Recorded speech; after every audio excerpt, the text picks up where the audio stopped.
درد چاہے کتنا بھی ہو، اللہ کے سامنے رونے سے سکون میں بدل جاتا ہے۔ کچھ باتیں سمجھانے سے نہیں، خود پر بیت جانے پر سمجھ آتی ہیں۔ ہم غیبت کر کے دوسروں کو بدنام کرتے ہیں، مگر حقیقت یہ ہے کہ غیبت ہمیں برباد کر دیتی ہے۔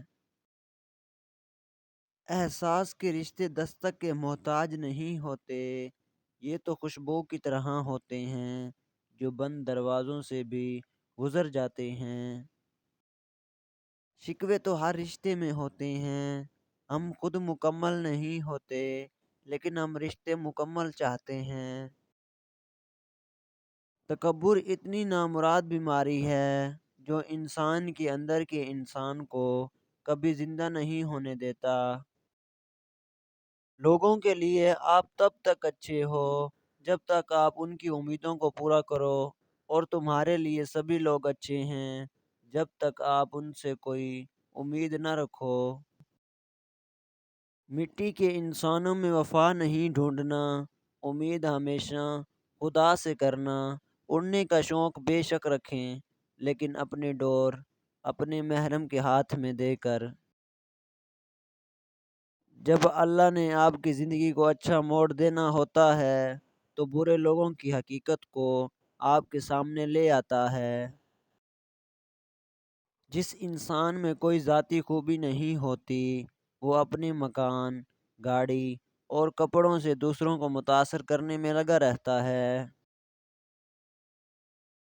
لوگوں کو اس بات سے غرض نہیں ہوتا کہ آپ خوش ہوتے ہیں یا نہیں ہوتے، انہیں فرق اس بات سے پڑتا ہے کہ آپ انہیں خوش رکھتے ہیں یا نہیں۔ اگر تمہارے ساتھ کوئی تعلق نہیں رکھنا چاہتا تو اس سے علیحدگی اختیار کرو، کیونکہ وقت خود سکھا دے گا۔ اپنا کردار اتنا مضبوط اور اپنا ظرف اتنا وسیع رکھو کہ لوگ تم سے تعلق رکھنے میں فخر محسوس کریں۔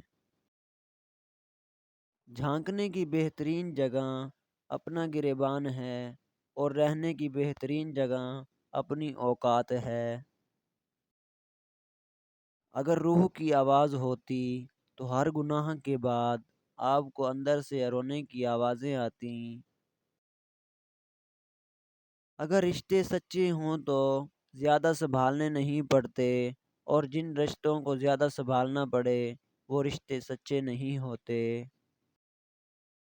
قرآن کو زندگی بنا لو، قرآن تمہاری زندگی بنا دے گا۔ اصل میں تو مطلب ہی کھینچ لاتا ہے لوگوں کو، رشتوں کا تو بس نام ہوتا ہے۔ سب چھوڑ جاتے ہیں، کون یہاں رہتا ہے؟ ارے زندگی کچھ اپنی بھی فکر کر، قبر میں حساب تجھے بھی دینا ہے۔ جب 5 سیکنڈ کی مسکراہٹ سے تصویر اچھی آ سکتی ہے تو ہمیشہ سے مسکرانے سے زندگی کیوں نہیں اچھی ہو سکتی؟ حضرت یونس علیہ السلام مچھلی کے پیٹ میں 40 دن تک زندہ رہے۔ اللہ کے حکم کے مطابق وہ مچھلی کے پیٹ میں زندہ رہے۔